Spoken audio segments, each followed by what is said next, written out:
কিছুক্ষণ আগে আমি বলেছিলাম যে সারা এই আমার কৃষ্ণপুর বিধানসভার মধ্যে প্রত্যেক বুথ মধ্যে ভোটকে শক্তিশালী করার জন্য আমরা আমাদের পার্টির কার্যক্রম আরম্ভ হয়েছে।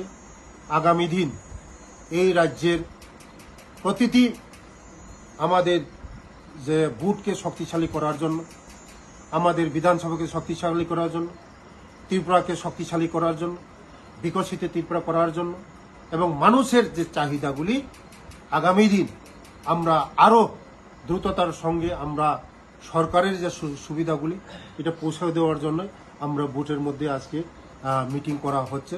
প্রত্যেক বুথ, এমন আমার এখানে 51টা বুথ আছে আমার বিধানসভার মধ্যে। 51টা বুথের মধ্যে আজকে সব জায়গার মধ্যে বুথ মিটিং হচ্ছে।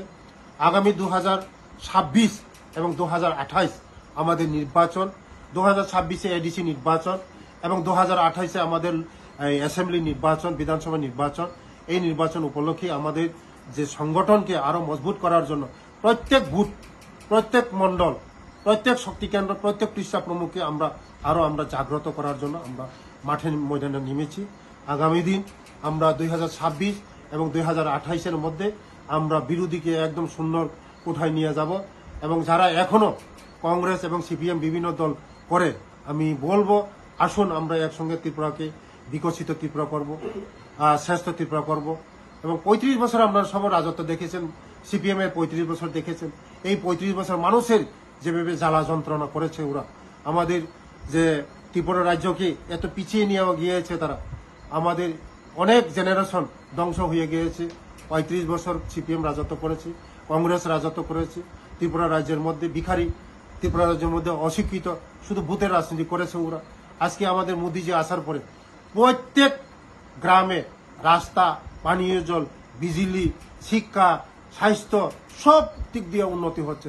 তার জন্য আরো আমাদের মোদিজির হাতকে আমরা শক্তিশালী করার জন্য, আরো আমাদের রাজ্যের জনপ্রিয় মুখ্যমন্ত্রীর হাতকে আরো শক্তিশালী করার জন্য আমরা মাঠে ময়দানে নামেছি। আগামী দিন আমরা 28-এর নির্বাচন বিরোধীকে একদম শূন্যের কোটার মধ্যে নিয়ে গিয়ে আগামী 2047 অবধি আমাদের এই ভারতবর্ষকে একটা মজবুত ভারতবর্ষ বানানোর জন্য আজকে আমরা সংগঠন কাজ শুরু করে দিয়েছি। নমস্কার, ধন্যবাদ।